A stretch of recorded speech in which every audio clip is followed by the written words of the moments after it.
Hello and welcome to the STCfit Learning Podcast. I'll be your host today. My name's Ben Scott. I'll be joined by Jason Galea. Thanks for joining us on our way to create 1 million positive outcomes for personal training clients by 2030. The podcast is brought to you by @STCfit Learning, a page created to upskill and educate PTs and gym nerds. Also brought to you by @STCfit, and that's a place for all your online and in-person personal training needs. If you enjoyed today's episodes, please give us a share and tag on the Instawebs. You can tag @STCfit, @STCfit Learning, @BenScottSC, and @JasonGalea-PC. Hope you enjoy the show.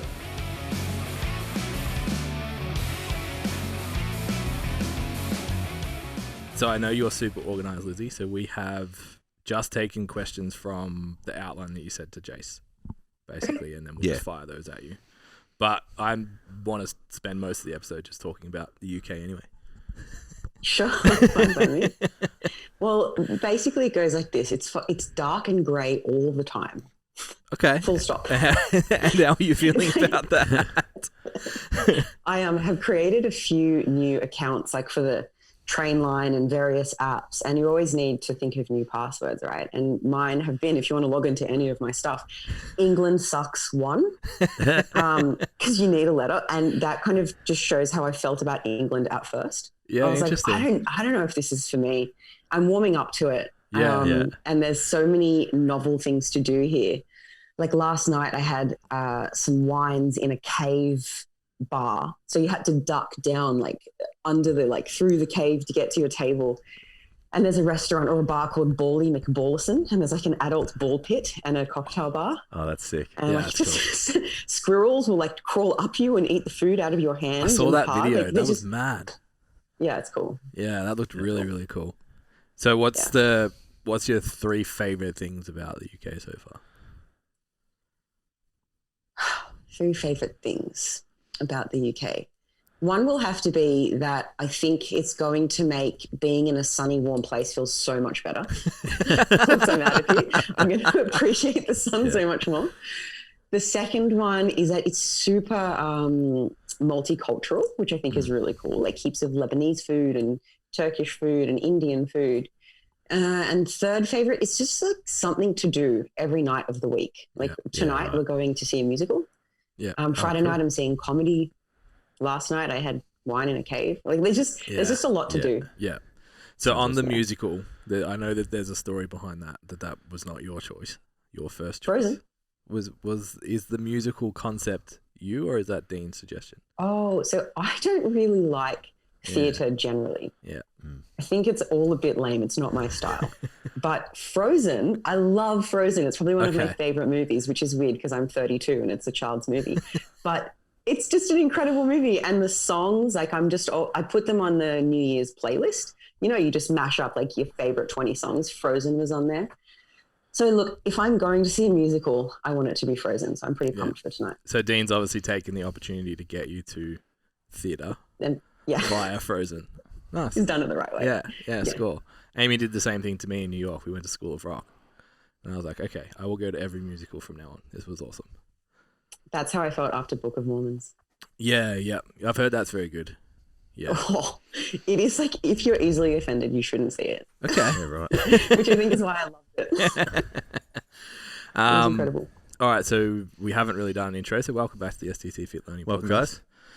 We have Lizzy Rawdah from Flex Success on, all the way from the UK recently, relocated on a roaming trip, living out of a suitcase-ish kind of deal. Mm-hmm. So the reason, obviously, we're chatting is, A, because we like you, but B, because we've got the 1% coach course coming out soon, which you'll be presenting on, talking all things nutrition coaching, specifically for personal trainers. Like, I guess it's a bit of a, I don't know if the line's actually grey or it's just been made grey by personal trainers themselves, in terms of what you can and can't do and all of that kind of stuff. We really like the macro Steve phrase, which seems to be the standard thing at the moment. It's just like throw a couple of macros at people and send them on their way. So we want to, I guess, unpack a little bit deeper as to the ins and outs of nutrition as a personal trainer and how we can play in that space. And how you guys at Flex go about it. So maybe to start off with, just give us a little bit of insight as to what you guys do, what you deal with, and like what Flex Success is as a business, I suppose. Okay. Well, we're a group of coaches, and we all have our own niche. And for the 1% PT, I'm taking Gen Pop, so general population clients, which I guess would be anyone that's not a competitive athlete. Would you say that's fair? Yeah, definitely. And that's anyone from, a gym bro who's relatively serious to a stay-at-home mom who just wants to lose 5 kilos. So there's a broad spectrum there. And we also coach people that are competitive athletes as well. We have some short courses and some longer courses, and we've been in the game for, I think it's something like 7 or 8 years now doing online nutrition coaching. My background is in personal training, so I did that for nearly 10 years. And through my time have been exposed to competitive clients that, another coach deals with and Gen Pop clients that I deal with, I realized that they're a very different type of client and they need to be dealt with very differently.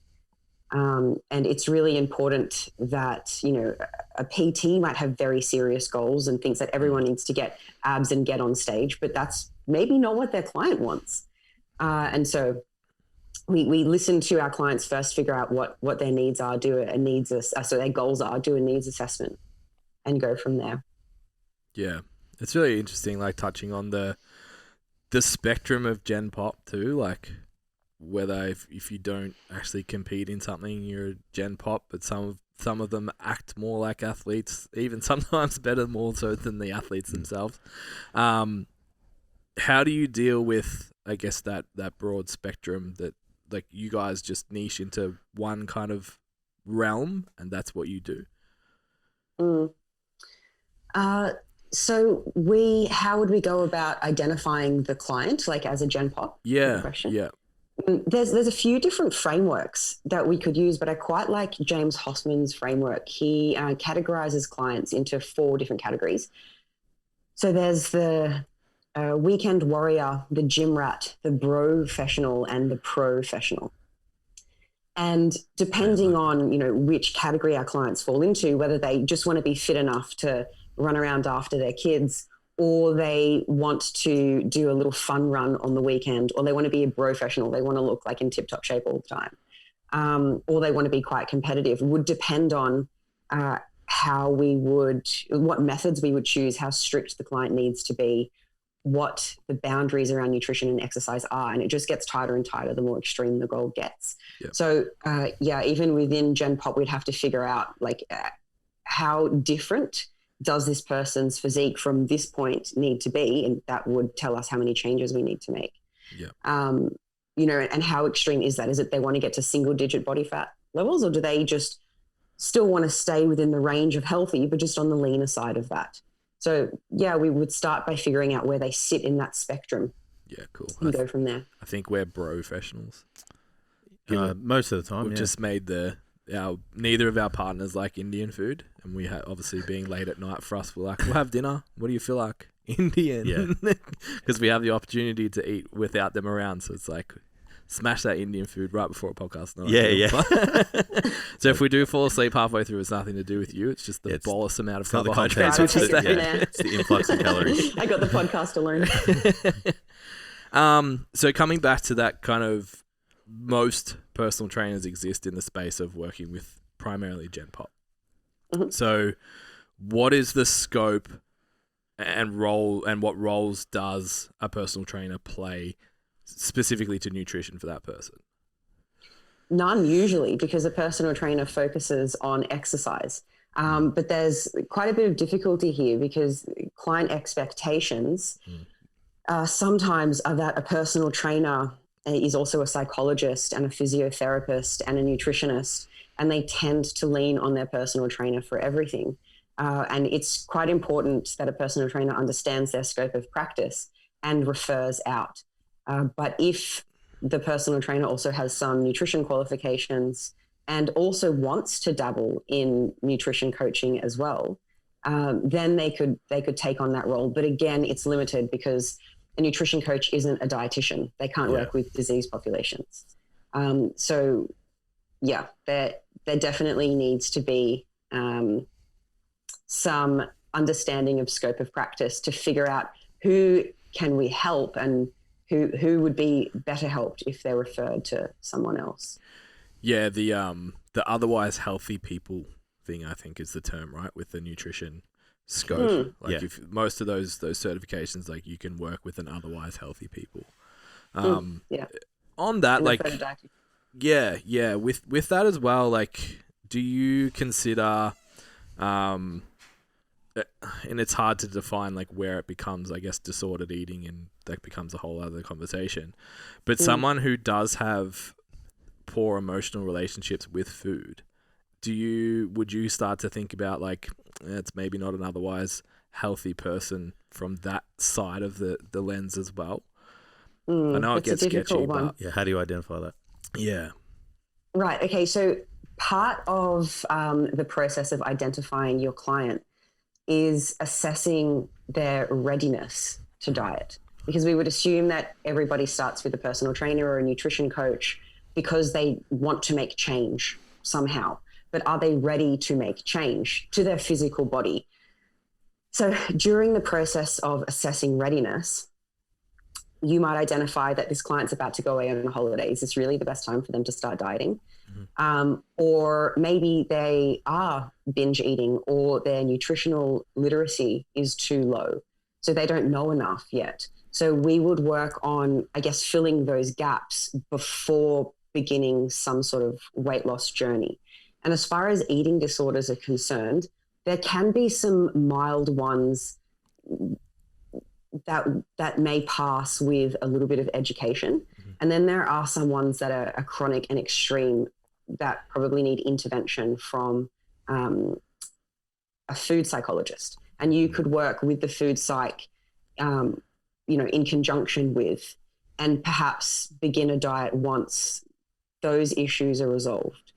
That's definitely worth assessing readiness. And when anybody begins on any changes, there's definitely some hurdles that we need to identify in the beginning. Like, if something was to go wrong, what might that be? And then you can come up with some solutions together. And if the client says, the problems might be that I can always stick to a diet for, 2 days a week, 2 weeks, and then I end up binging on everything. It might not necessarily be that the client is the problem, but maybe the way they're dieting is the problem as well. So that might be a good indication for you as the coach to go, okay, so they restrict way too much and they are too rigid in the way that they eat. Let's give this person some flexibility. Let's maybe not reduce the calories so much so that they're absolutely starving and then end up binging. And then they're way more likely to stick to the plan. They don't have those feelings of restriction. They start learning what keeps them full, a bit more about moderation. There's a few different ways that you could look at it. Just going back to the scope thing first, is there like a level of education that someone can pass on to somebody else before we start to move outside of that scope? Or like, because I just think of, like, when I first started as a trainer, there were places that I knew had really good information that I could send my clients to, and then we were just like making sure that they like fulfilled habits in terms of, like, just daily nutritional needs. It was like, this is really, go see these people who are putting out great information. It was precision nutrition, like, that I used to really kind of lean on at the start. And, they just had like really good frameworks, really good guidelines. And I was like, this stuff is, effective, easy to follow. And, it's something that I'm not versed in at the moment. So you guys can live within the constraints of this. And the information, I would like to think, was quite good, because that's like what they do. So is there like a level of, like, can a PT be like an educator, I will call it, not even, or like a guide in that circumstance, as long as they take them somewhere that is valid? Or would you think that if a client comes to a PT and says, like, what do I eat for breakfast kind of thing, or what do I eat to lose weight, that trainer has to sit there and go, well, we need to go and consult somebody to take care of this? Gotcha. Are you asking me ethically or legally? Probably both, to be honest, because like, we've talked about it before. Like, I think there's like the real world, and then there's, voiding your insurance. And, rather than we're in the game of damage mitigation sometimes too, because we know that people are going to dance outside of the scope, and we're not telling you guys to, but we know it happens, and we know people do it without from a naive perspective as well. It's like they literally just don't know where the line lies, and sometimes in that instance, it's like it's better for that person to kind of know what to do there. Not saying like what decisions to make, but like where they could take someone for information and stuff. And then there's the compliance issue too. It's just like, if you're going to take this risk, like know that this is black and white, yes or no, right or wrong, kind of thing. There's absolutely no harm in talking about healthy eating frameworks with clients. Encouraging more fruits and vegetables, more moderation, maybe educating them on energy density of food, what foods are like, the fact that almonds aren't really a good source of protein. They're more, a better source of fat, like that sort of thing. I suppose the problem is when PTs are just like giving out macros or giving out meal plans and being like, that's lazy coaching. That's not really even coaching. That's writing a meal plan or giving out macros. And blaming the client when, dropping them in the deep end and blaming the client when they sink. I think the problem is when a PT is far too prescriptive, isn't a guide, but rather a dictator. Like, this is what you must eat. And, doesn't really offer any education or room for the client's input. But even though everybody has different goals and different nutrition needs, there's still, we at Flex Success, we call it the foundation diet. There's still a foundation of a diet that everybody would benefit from, like a minimum daily fruit and veg, protein in every main meal. We call them discretionary foods within moderation. Discretionary foods are just anything that's high in calories, low in nutrients, chocolate, ice cream, all the good stuff, and teaching people how to behave around those foods in a way that satisfies their cravings, but doesn't take things overboard. Does that answer your question? 100%. Yeah, it does. And I think like we keep coming back to this needs analysis thing for the client, like the situation where you guys are, building a framework around this person and seeing where they're at that given time. And so I'm curious if like that's a process that's evolved over time. Have you adopted that from somebody, like a framework from somebody else? Like, what do you guys look for in terms of, assessing where this person is in terms of, their ability to make change, those kind of things, and their diet and stuff? I suppose the framework initially came from my experience as a personal trainer, because every client that comes in the gym, I'm not like, this is like the program that all my clients do. You figure out like, what does the client want to do? What are their injuries? How much time do they have to give? And the same, we just carried the same principles across to nutrition coaching. So during a formal consultation, it wouldn't be just like a chat during the warm up. There's like a questionnaire where we ask people all the things that we need to know, and go from there. And we do active listening. I suppose some of these things, because you're asking like where we learn these things from as well, from motivational interviewing. Have you guys heard of motivational interviewing? Yeah, big fan. They advocate for a collaborative relationship between the coach and the client, where it's not that the coach is following the client, like, oh, you just tell me what you want to do, nor is the coach being a dictator. They're more of a guide. They're walking alongside the client, guiding them, but helping them figure out, answering questions and where they're going wrong and things like that. So in the initial consultation process, that's where we would work out, where do you want to be? What do we have to do to get there? And making sure the client understands the sacrifices along the way. Because if somebody comes to us saying, I want to lose 10 kilos, but they're going to have to pay with their relationship and their sanity, and they're going to be hungry the whole time.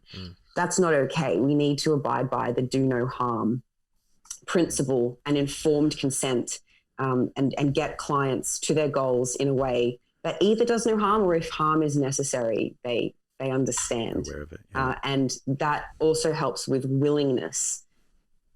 Because if a client has a goal and they need to do particular things that are uncomfortable, but they're not willing to deal with that uncomfortableness, whenever it approaches, they're just going to not deal with the hunger. They're going to stay out drinking with their friends. So highlighting these things to the client in the beginning, they're like, oh yeah, Liz said at this stage I might be a little hungry, you know, a diet break's coming up, whatever. They know what to expect and they're more likely to deal with it. I hope I haven't talked around your question there. No, it was really good. I think, again, it's probably one of those things you get a little bit more with experience, like that learning to coach, learning to lead, learning to like bring people in collaboratively. Like as a newer PT, like you want to be that person that's just like telling them what to do because you feel that's your way of bringing value to that relationship. It's like, I need to be the person like leading the charge and, you know, obviously essentially like dictating how things work. Yeah. But when you look at it, you achieve the best results with like a collaborative approach, especially relationship wise, trust, decision making, you know, information. So it's important that, I guess, for these newer the newer coaches listening now, it's like you don't have to assume responsibility for absolutely everything, but you need to make sure that like the decisions that you make, the person that you're guiding with kind of is in on those decisions to a degree, understands, like you said, all that information, like, you know, what the ramifications are, those kind of things. And I think that they'll get better results and leave that coach less frustrated at the same time. Yeah. I think. Well, one of the reasons that's, sorry, cut you off. I think Lizzy touched on like the opposite end of that spectrum as well, of like the coach that just lets the client dictate. And we've all had that client that came to him that was like, oh, my old coach like just didn't give me any boundaries and I didn't get any results, sort of thing, that like, I need you to push me, like that kind of person. So I think I actually have a feeling as one of your articles talked about like side effects of fat loss, the side effects of the diet, whether it's a surplus, it's maintenance, it's whatever. It's like, this is what you can expect. Here's all the good shit, but here's all the other side of it as well. Yeah. And then the further you turn that dial, the greater the side effects, and then on both directions. And I think that sort of conversation is what, like you said, most newer, like novice personal trainers struggle with. Yeah. It's like, oh, I can actually have a conversation with someone and work together on the plan. I don't have to be the one to either tell them or be too scared to tell them. And talk about... No, it could be exhausting as a personal trainer, feeling like you have to have all the answers. And often the client knows what's going to work for them.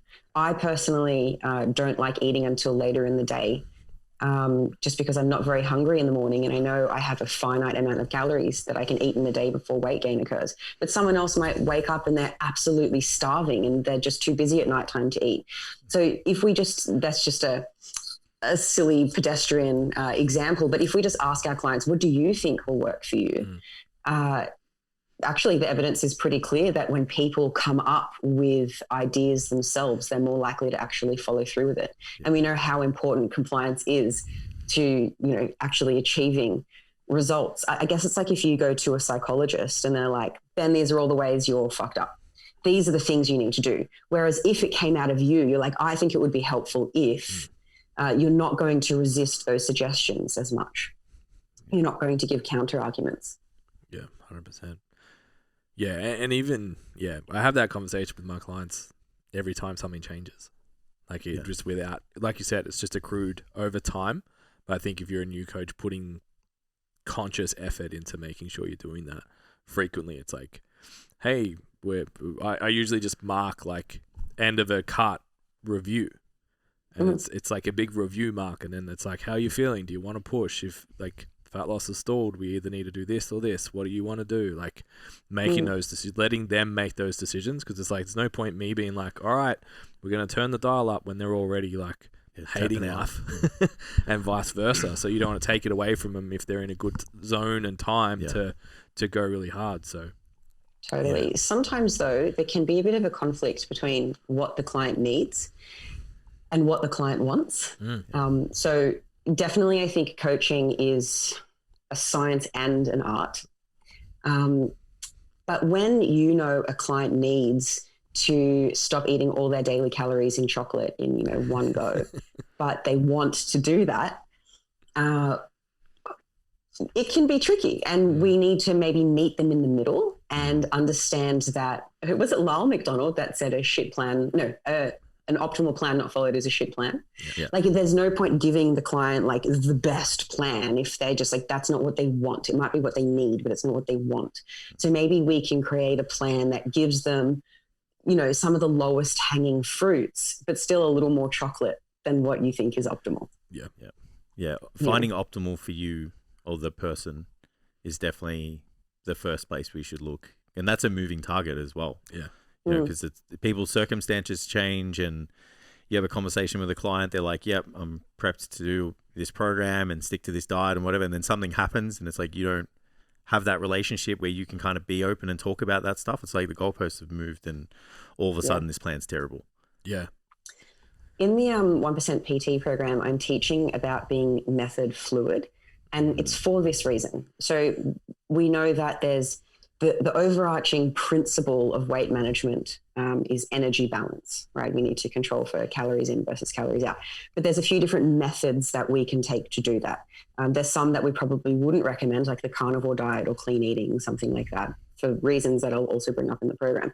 But there's other methods that might work as well. So if somebody's circumstances change, maybe they were macro tracking before, but maybe the foundation diet is more appropriate now, or we could move to informed eating, or maybe they were dieting and now we need to go on a diet break, a weight maintenance phase. So understanding different methods and different strategies is super important, because if something's optimal for a person now, and then, I don't know, something happens, COVID happens, and now they're home all the time in front of their kitchen and they're finding it really hard to be active and resist food, continuing to fail in a calorie deficit might not do good things for their confidence moving forward, which affects their behaviors. Yeah, coaching is all about wins. Like no matter what you're coaching in, like you want that client feeling victorious on a regular basis. Like it's definitely good for resilience and stuff to, you know, sometimes experience things that aren't going too well. But it's like when that happens, like we want to unpack, you know, how can we overcome this obstacle, not be in a situation where we're setting that person up for failure going, well, just hit your macros next week. Yeah. And it's like, well, if they didn't hit them this week and they didn't hit them last week, it's like how many times can that client just take that L? Yeah. Like, you know, and before they sit there and go, I can just do this on my own. Like, and then they fall you know what, out. if you're the type of coach that's like always giving answers and like being the dictator, do this, do that, when a client has problems, they're again going to lean on you for the solution. Yeah. But if we have this collaborative relationship, the client learns that they have the answers, they can solve problems themselves. And, you know, like for a gym membership, the best life cycle for a client is infinite. Like I want you to join and stay a member for the rest of your life. But as a nutrition coach, at least at Flex Success, if we have a client that stays with us forever, that's a failure for us, because we want to get a client to their goal, teach them how to keep it, and then say goodbye. You know, and they might check back every now and again for a consultation and ask some questions or whatever, but we don't want them being dependent on us. We want to create independence. And so, if a client, they're not hitting their macros this week and next week and continuous problems, they're the sort of things that clients should be able to resolve themselves. Like, hey, Liz, what do you think about moving to this other method? Or what do you think about starting a weight loss phase again in 4 weeks when my routine's back, or something like that? Yeah. Yeah, it's interesting too, like for trainers out there listening to that, like, oh, I don't want to turn my clients over all the time. I know something that we've experienced is the more empowered our clients are, the longer they want to stay.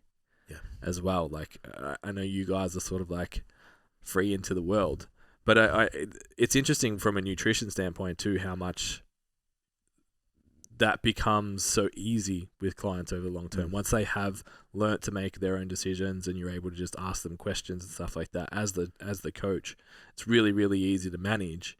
And you're just playing with like moving goals, changing training, that kind of stuff based on what's going on with their life. But they've really got it unlocked themselves. And when they have that level of empowerment, they tend to be the ones that stay forever in terms of clients. And they rave about you and refer their friends. Yeah. There's so many people in the world. We don't need to cling to the same clients forever. Yeah, and do a good job. Like doing a good job makes them stay. Like you shouldn't try and create that like dependency like on your clients so that they stay. It's like you do a really good job at what you're supposed to do, and they stay, and like you said, tell everybody about you. Yeah. It's like the PT that doesn't want to give programs to their clients, because if they've got a program, they'll know what to do by themselves. Yeah. It's like, no, if they've got a program, they'll get a result and They they'll get the want goals. to stay. Yeah. Yeah. There's so much to learn, though, even if someone does it. That's like me saying, oh, I can't give my clients nutrition plans because then they'll know what to do. Yeah, like, they've got the 19 they're foods outgrow to that eat. program. Yeah. I don't need to eat any more than the 19 foods on this piece of paper. I'm done. So Liz, obviously we got you. You're a part of this course because we think you guys are the best at what you do. Like everything you guys have done from the first time we've met, we're like, this is the standard in terms of where you guys, with what you guys deliver in terms of nutrition and coaching. And when we looked at the students that are coming through this course, it's like, the problems that they have, like you guys solve them. They're one trick ponies. They don't know how to coach. They just prescribe macros, and like we've said, like don't know where the scope lies, and don't even probably know what the scope is. Mm-hmm. And we've talked about a lot of this stuff already. But one thing that really kind of screamed out to me in the content when I was looking at it, which is absolutely amazing, by the way, is like why weight management doesn't work. It's like just unpack, like how you unpacked just all of the things of like why it doesn't work, which is way more than just like, well, you just ate more than you was prescribed and you just didn't do what you were supposed to do. It's like there's so much more to it, which I think is tremendously valuable for coaches that only have these like just one approaches to everything, which is like put it in MyFitnessPal and like and do better and do it. Yeah. Well, if all you have is a hammer, everything looks like a nail. Is that the saying? Yeah. 100%. Yeah. So it is as simple as energy balance, isn't it? But obviously, so many people are still overweight. So many people are still trying to get lean. So if it was, just as easy as being like, oh, mate, have you tried eating less and moving more? Like, I've solved obesity. Done. There's obviously more to it. And a lot of it comes down to people's behaviors and the food environment and the way that they relate to food, which isn't set. It isn't rigid. These problems can be solved. We just need to identify the problems first. And from there, we can start working on some solutions. Yep. Is there any thing that you wanted me to elaborate on? Like no, not at all. I think that like what's important is that when people are starting to conceptualize what this is and what we're trying to deliver, is that we don't just sit there and go like I got to the point with nutrition stuff where I was just like, all right, so it's it's a bunch of math and you just need the person to follow the math and they'll eat this many calories and do this much output, and it's like, all right, completed it, mate. Yeah. But when you go to put all that math on in the practice and you try and apply it practically, it's like, this person has feelings, this person has a job, this person has responsibilities, this person has a history, this person has, special dietary preferences, we'll call them, all that stuff. So then all of a sudden it's like, oh, hang on a minute, like all this stuff influences that like energy in, energy out thing. And it's like, then we start to deal with non-compliance. We're starting to experience non-compliance, but we don't actually know how to deal with it. And often the way that coaches deal with it is to say, you don't want it enough. Like you have weak willpower. You have no self-control. If only you wanted it more. Yeah. And blaming the client and kind of shutting down their confidence, I suppose, only encourages dishonesty. They're like, no, I did follow the plan. Something must be wrong with my hormones. Like it doesn't facilitate an honest relationship where you can identify the problems. Yep. We want clients to feel like it's a safe space where they can be like, this is what happened this week. And what I could do better next week is this. And maybe if they don't have ideas of what they could do better, then we could suggest it for them. And usually a good place to start if non-compliance is chronic and extreme is just setting what we call non-negotiables and daily minimums. Mm-hmm. Do you guys do daily minimums with your clients or non-negotiables? Yeah, we have our non-negotiables that we usually unpack with a client. Yeah, like before they start with someone, or if we do a coaching call, like to review their progress and stuff. We're like, all right, what are the 6 things that we need to tick off on a weekly basis? Yeah. Even weekly, it's like, what's the one action point? When, how, except like quantifiable, that kind of stuff. That like this. I have a client who, if she has poor sleep, she doesn't organize her food in the morning before work, and she just ends up eating junk food and then feeling crap about it, and so she misses the gym and all because she went to bed late. All right, so like this one thing. So a non-negotiable for her would be in bed by 9 and start your wind down routine. You know, turn the lights off, read a book, blah blah blah, and then everything falls into place.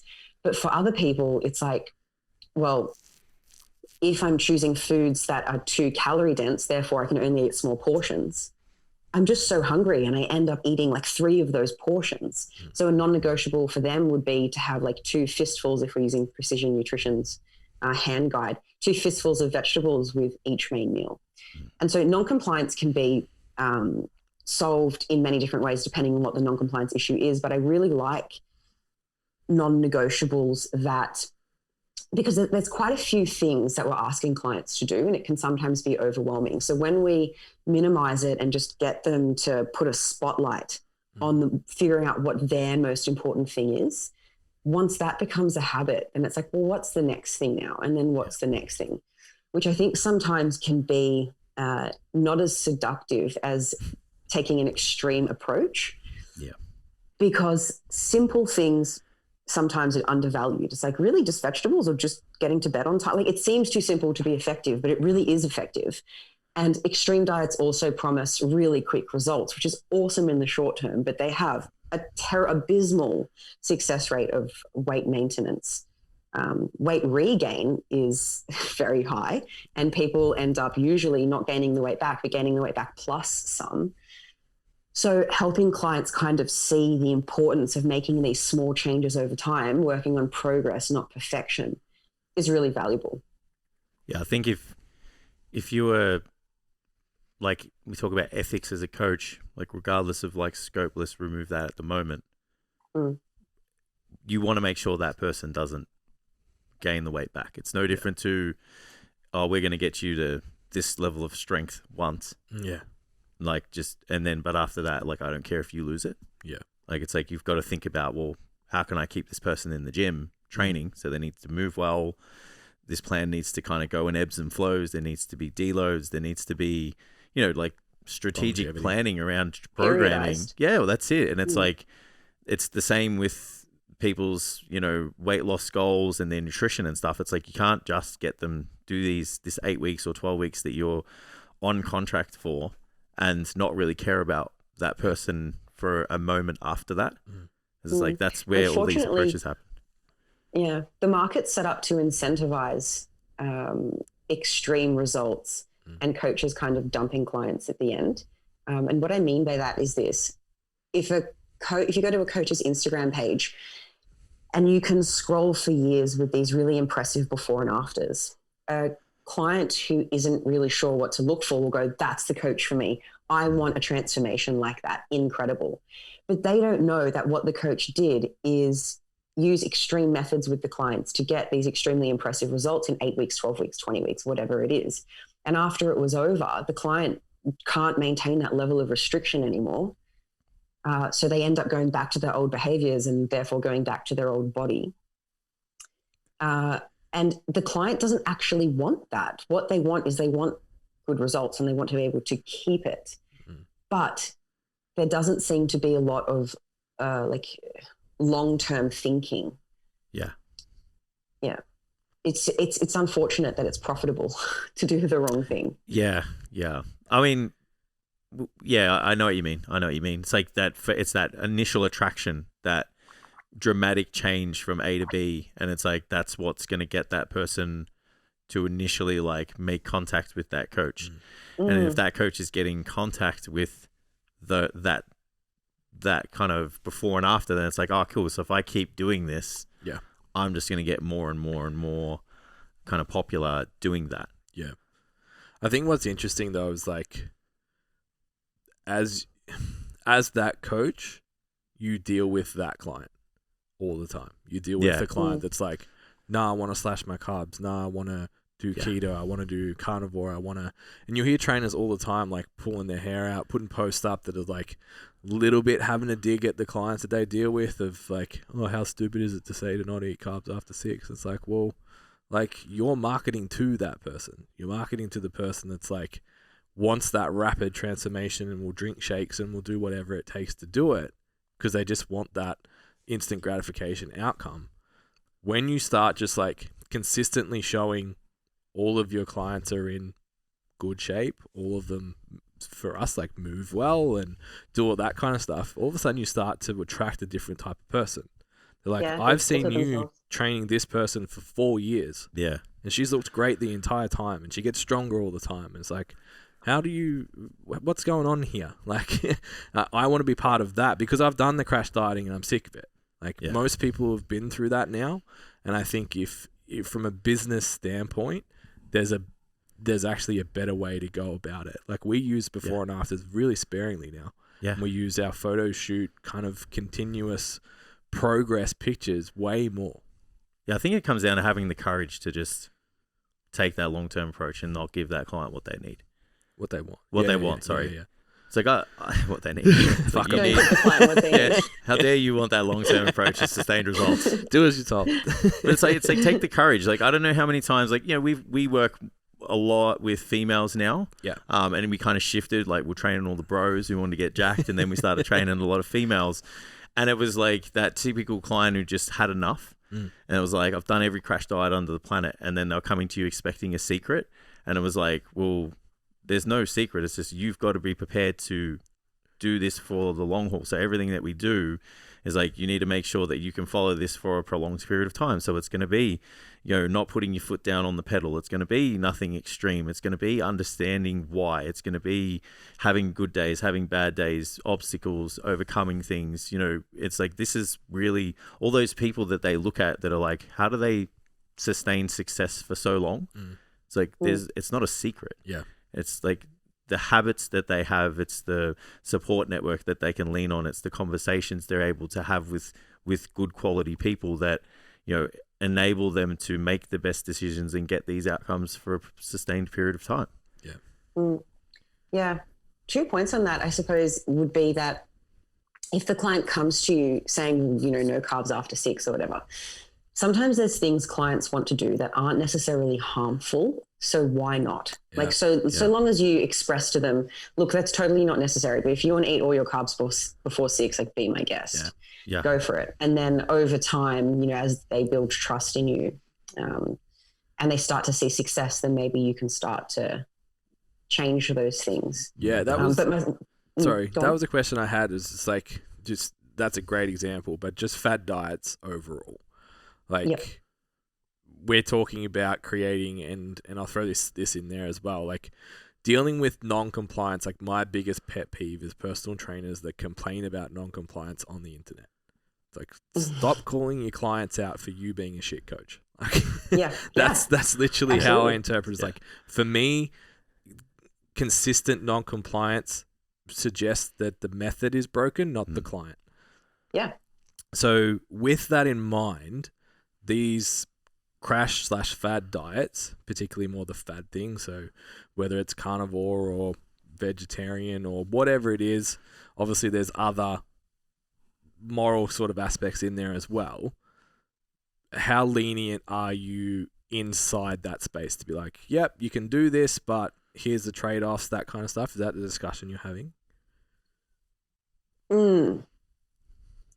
If somebody is, like, using the vegetarian example, is doing it because they think it's necessary, I would see how much anxiety they have around adjusting it. And if the anxiety is just too high and they're not going to do it, I would just make sure that the lowest hanging fruits are ticked. So they are eating enough protein, and we would just, you know, use maybe pea protein powder or more legumes or something like that. Daily calories are controlled for. And food quality is sufficient. And over time, I do find that people's anxieties and extreme views, if you do facilitate a close enough relationship with a client, they do start to ease and they do start to let the rope out a little bit. Yeah. So I guess I'm like very lenient on it, so long as some boxes are being ticked. Protein, calories, they're feeling satiated enough to not feel really restricted, things like that. I think the vegetarian vegan one is maybe the hardest to deal with because there is that morality side to it as well that people for the environmental animal welfare that people will present with.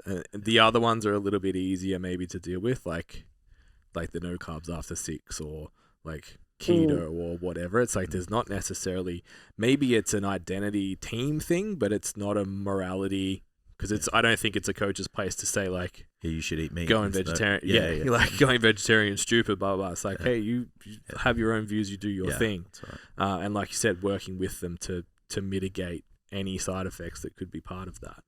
Yeah, there's plenty of ways to be successful. It's not like you have to eat meat. You don't have to do anything really, just so long as energy balance, protein, satiety. Yeah. Like, it sounds too simple when it's said like that, but it's true. And there's plenty of ways you can achieve that. Yeah. So your unit's going to be like 4 words then. I'm looking forward to that workshop. It's an early knock off. My kind of workshop. Yeah, it's funny though, like Jace sort of alluded earlier about like our perceptions of nutrition, and we used to like get to the podcast where we had to explain like fundamentals of nutrition. This is energy balance, this is calories, and we were like, shoot me in the face, this is so boring. Because it's like, I don't mean that like, because it's like nutrition is what you guys do, but no, that is a boring thing to teach. I totally agree.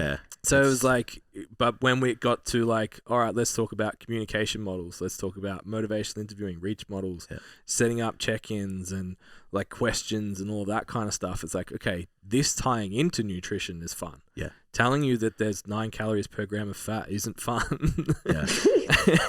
Well, that's where the magic is though. The magic is in communication and figuring out your client and filling the gaps, which is why for the 4 weeks that I'm, the 1% PT Gen Pop Nutrition module is running for, I'm spending some time in week 2 talking about it, but not a lot. Like, these are the basics of nutrition: carbs, fats, proteins, energy balance, blah, blah, blah.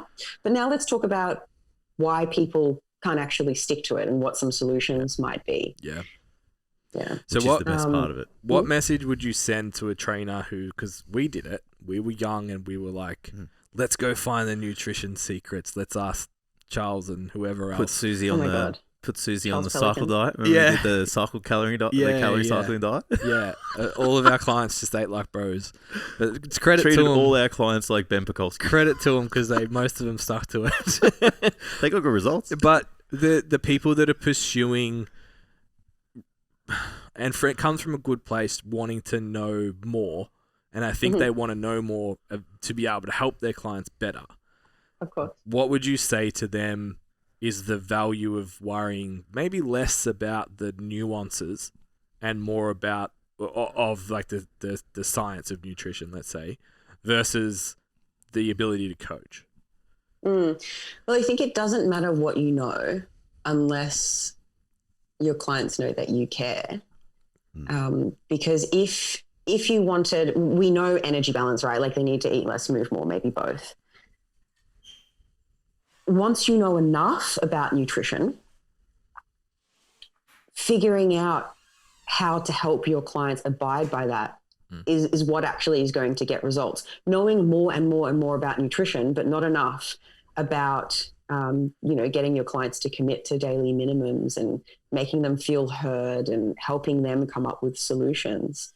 That it doesn't matter how much you know, because they're not going to stick to it. So I think having sufficient knowledge about the science of nutrition is all we really need. And then the bulk of our focus should be on helping them actually stick with that long term, and maybe helping them adjust their mindset from having an outcome focus. I want to lose 10 kilos. I want to do this in 10 weeks, 1 kilo a week, to having a focus on the system, the daily habits.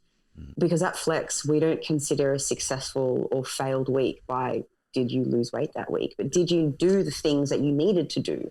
So did you get your daily steps in? Yeah. Did you eat by the boundaries of your nutrition? What was your sleep like? Did you get your exercise in? And there's a lag time between action and outcome when it comes to weight loss and strength and everything. And we can't always expect to, there might be some weeks where we're not as compliant, but we lose more weight for various reasons. I mean, like gut volume or, retaining less fluid, whatever it is. Maybe you did a big poop, something like that. Plenty of reasons. Yeah. Process over outcome, right? Yeah. I actually had a client this week who her check-in was like, I got a little frustrated because I've nailed it the last 2-3 weeks and like the measurements / scale haven't really reflected that, blah, blah, blah. But I took a minute and I'm actually just really proud that I know I've been nailing it and the results are going to come. And I was like, compared to the conversation we were having 6 months ago, it was like, oh, like I'm just stressed. I stepped on the scale and nothing happened, blah, blah, blah. It's like, fuck, you're there now. You know that just like you consistently follow the process. Now we have data. We can change it if it's not working. But it's like you're happy at the end of the week because you were able to execute the plan. And you were talking about like the W's earlier, like getting the wins on the board. That's huge to be able to tick that off at the end of the week. Well, that's probably props to your coaching then, because we can help our clients focus on the right things by us focusing on the right things. So if somebody does a check-in and they did everything as they were supposed to, but the scales didn't move, we wouldn't go, oh, what a shame that the scales didn't move, and, make no mention at all to their actual behaviors. Even if a client has had not such a great week, but the scale moved a lot, I'm not going to mention the scales. I'm going to be like, oh, well done on these areas where you could have done better here. What do you think you can do better next week to make sure this doesn't happen again? So our focus influences what our clients focus on. So your client's obviously doing that because you. Yeah, and I think that's 100% true. It's just in that communication, and I don't know, I'm sure you're the same.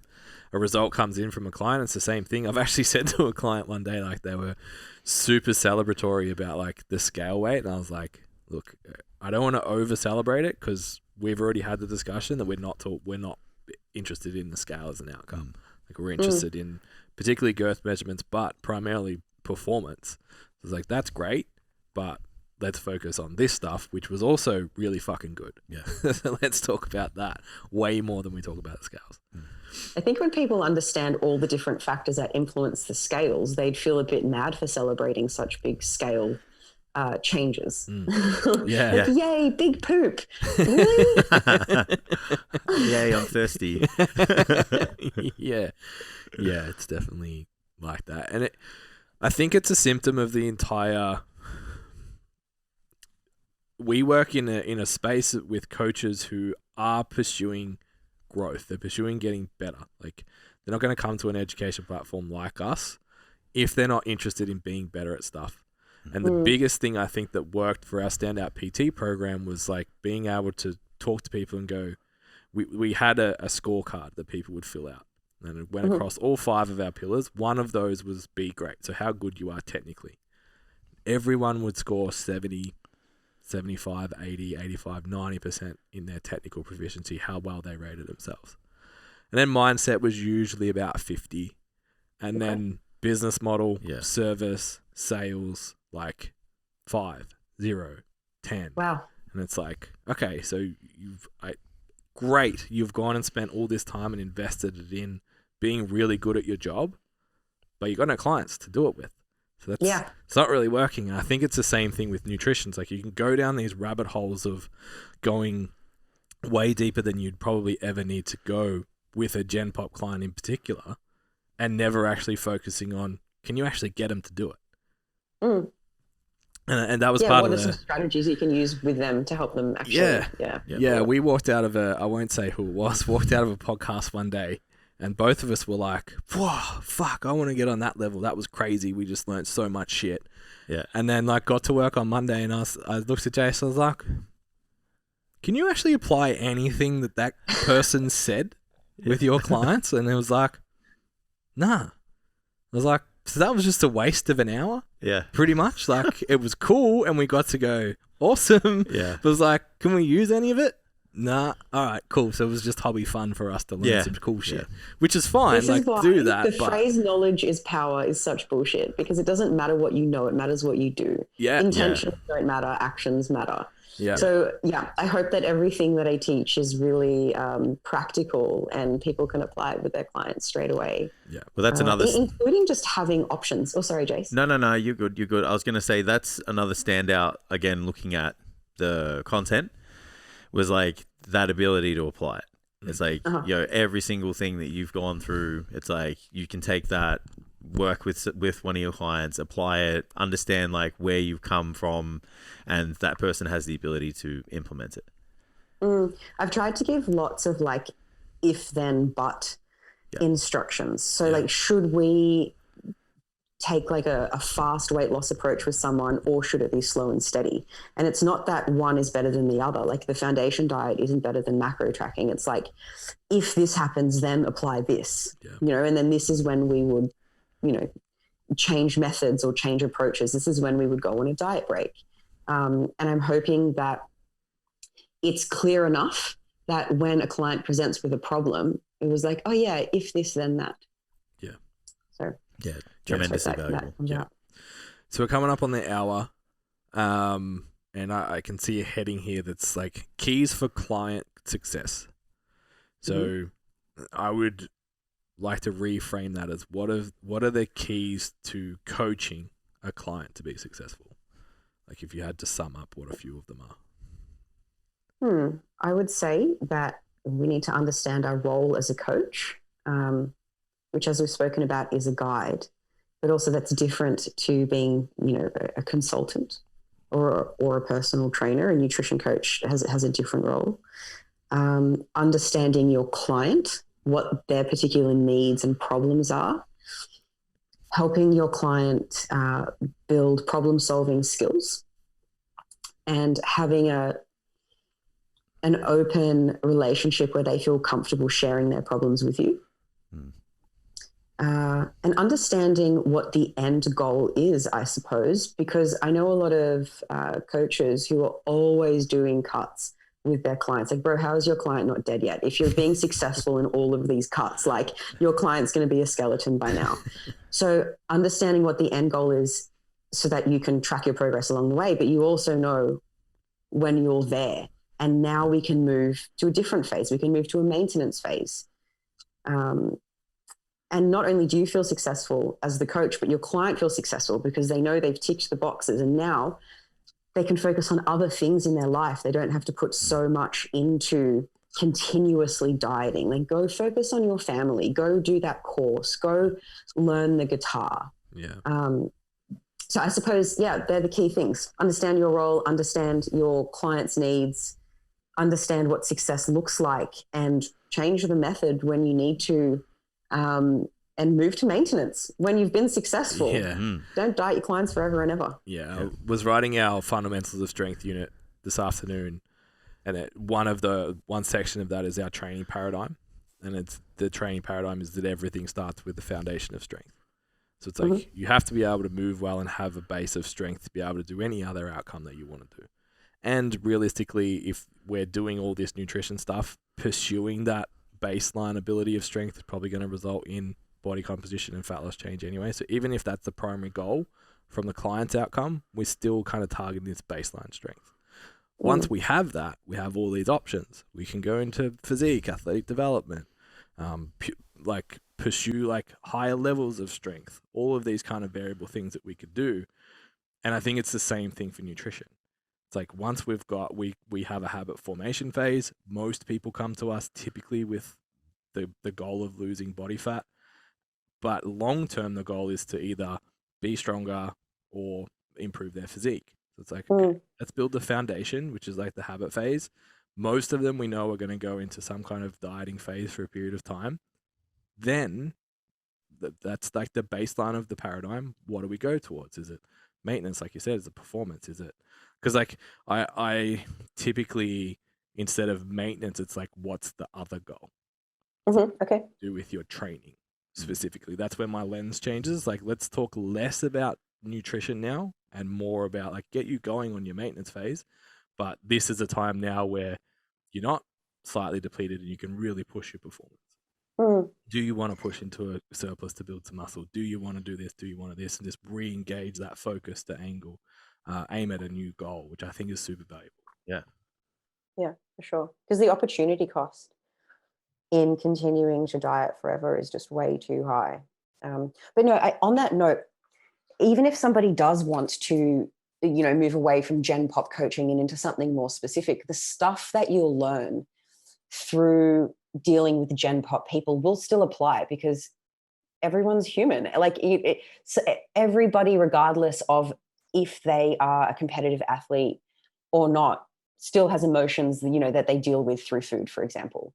Or still have Christmas lunches. Like, you think professional athletes don't have families for Christmas lunches? Like, we have the same problems. It's just one person needs to be more extreme than the other.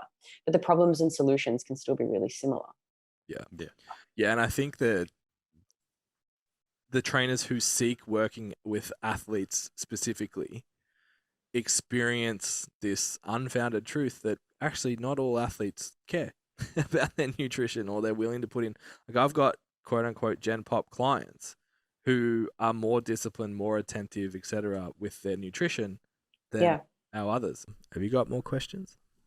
No, we've unpacked pretty much everything that we needed to discuss about for the module, and a little bit more on top of that for the coaches. Yep.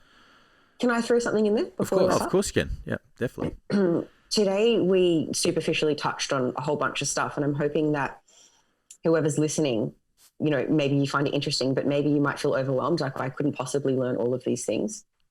I think that you're not going to go through any program once and be like, yep, I got it all. But I hope that it's easy enough to understand and it's not overwhelming once you actually go through it in the way that I've presented it. And of course, people don't only have access to it once, they can go back over it. Definitely. And it's the type of thing that I want people to revisit. And it's the type of thing where, there's some worksheets to help you, you'll choose a client and be like, who could I use, whatever, like a rapid, a robust response system with, which is, if clients, for example, are always turning for food, if they're tired, if they're depressed, if they're lonely, a robust response system is helping them deal with various emotions with things other than food. Maybe go have a nap, like go get laid, go shopping, like, I don't know, do these other things. So yeah, if we've spoken about a lot of things today and you're feeling like, oh, it's just too much, when it's presented in the way that it is, I don't think it will feel too much. I think it will feel quite palatable. And if you go through the exercises that I've laid out, actually putting it into practice should feel quite logical. Yeah. I know you probably do, because you probably know it better than us. Do you know your workshop date off the top of No, I don't. I think it's 2nd, so it would be like 2 months after the 14th. Yeah. So we've deliberately made sure that Lizzy's early on, because I think this is something that's really valuable for those people that have been coming through our Standout PT program, and I think it's something that needs to be available in the market really, really soon. So like, obviously the content will be there much sooner, but the workshop itself is front loaded with yourself as well on purpose, because it's one of the biggest holes I think coaches need to fill.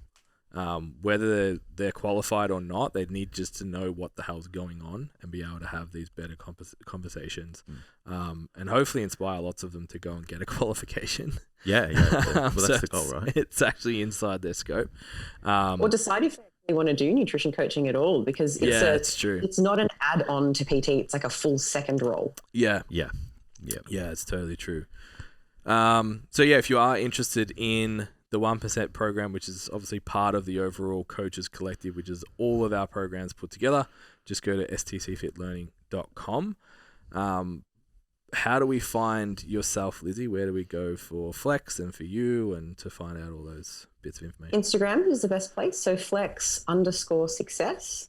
And I am FS, which stands for Flex Success _Lizzy with a Y, _Rawdah, which is my last name spelled RAWDAH. Awesome. Beautiful. Thank you very much. Coach Lizzy was taken, so we've gone with FS Coach Lizzy with underscores between them. Look, we need to unify ours as well. Everyone's got different underscores, and some have STC, some have STCfit. Yeah. Yeah, we've got to sit there and nut that out one day. Yeah. Annoyingly, I put my Instagram handle on my posts, so I'm hesitant to change my Instagram handle because then it won't actually correspond to. It's all a bit confusing. Yeah. I've heard Jordan talk about that too. The muscle doc. He's like, he hates that name now. It's like, but I can't change it. Yeah. He hates the muscle doc. Doesn't he? I think I've heard him say that before. He's like, he wish he chose something different, but now it's so popular that he can't. So yeah. He also has a page called The Muscle Dog, and it's an Instagram page that he started for just like selfies with him and dogs. It's great. Yeah, It's anything with dogs is good as. Yeah. Are you happy to share publicly where you're off to next? What's on the cards for you? Yeah, totally.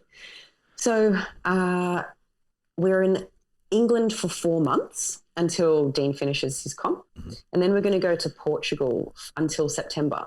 And then we fly home to Australia for 2 weddings. And then when we come back to Europe, I have no idea. We're not sure yet. Maybe Italy, Croatia. The plan is to choose a new country every 3 to 6 months and just keep moving. So that'll be really fun. And I don't know where in Portugal. I spent most of Monday night on YouTube looking at different places in Portugal. I'm thinking Lagos. Yeah, good things. We're planning our honeymoon at the moment, and Lagos was definitely on the list. It's been relegated, but it was for us. It was the time zone thing because I'm going to be working. Now it's just a little bit too early in the morning for me to get up for our call. So but it looks amazing. Yeah, I didn't really anticipate my mood to be as affected as what it is with the cold, dark England. So Lagos has good weather. Yeah. It seems to be consistent. Like it's not foggy or cold, and early sunrises and whatnot. That should be really nice. Yeah, it sounds awesome. Yeah, how are you finding the adjustment to like?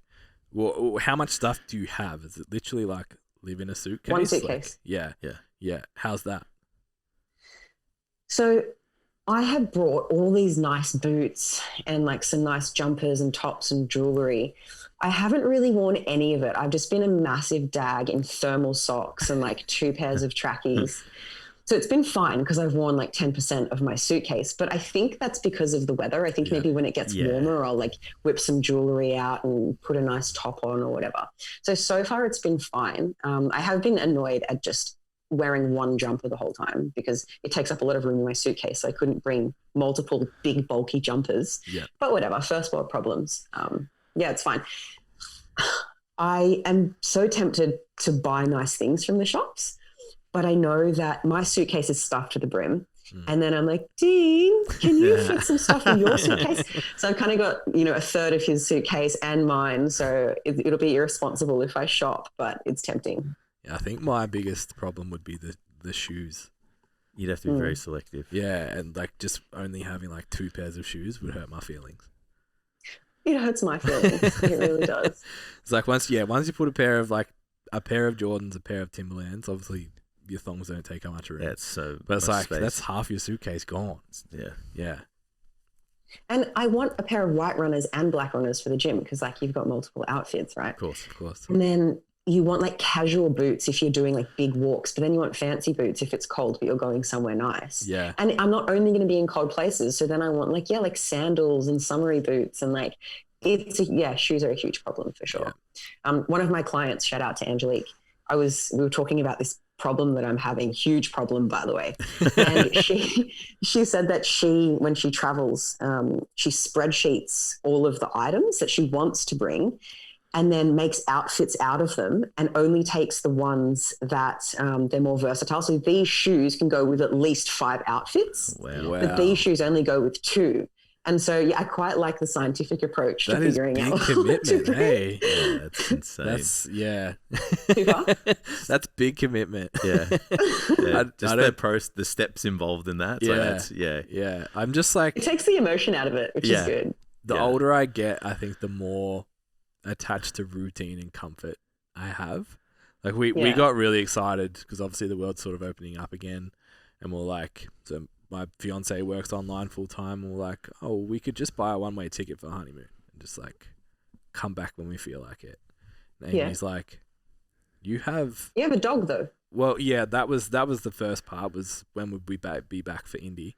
And then the second part, Amy was like, you have a cover on our bed that's has water go through it to radiate the temperature of the bed, so you can set that. Like, you have an adjustable desk, a standing desk, and 2 different chairs in the study, because sometimes I like a stool and sometimes I like a seat. Like, really? How long are you gonna go away for? Your one way ticket would be like 6 weeks. Yeah, I was like, oh, okay, so yeah, we'll just do a normal honeymoon for like 3-4 weeks and then come home. There are so many creature comforts that I've left behind as well. Right now, my laptop is propped up underneath a coffee pot. Because I used to have one of those, fancy tilted ones and whatever. It's adjustable. I'm sitting on some shitty plastic chair. My butt is numb. Like, I hear you. But I thought, look, I can't choose creature comforts and amazing adventure. Yeah. I'd you got to make a choice. But I don't blame you for choosing creature comforts. Yeah, we'll see. Maybe I'll get over there and I'll be fine. But we're doing 2 weeks of no work and then working for the second 2 weeks. So we'll see how I go with that. We'll see what getting up. What if I got 4 a.m. starts? I come 2 times a week, I think. Ew. So we'll see how that goes. Yeah. Ugh. Yeah, we'll see if that goes. Yeah, Jason, you're running today. Yeah. Oh man, that's early. Yeah, I'm preparing myself to step up for the month. Look, maybe we'll, by me being over there, we'll crack it into Europe, and I'll be able to present in our Europe class, and you can present our Australasian class. It sounds. Yeah, Sounds like a plan. All right, we will let you go, Lizzy. Thanks so much you. for coming on, and Always obviously good. being part of the course itself. We're super excited. It was a couple of weeks now till launch. Once this comes out, it'll be about 10 days ish. So yeah, really excited for all of that to come together and have you as a part of it. So thank you. Cool, my pleasure.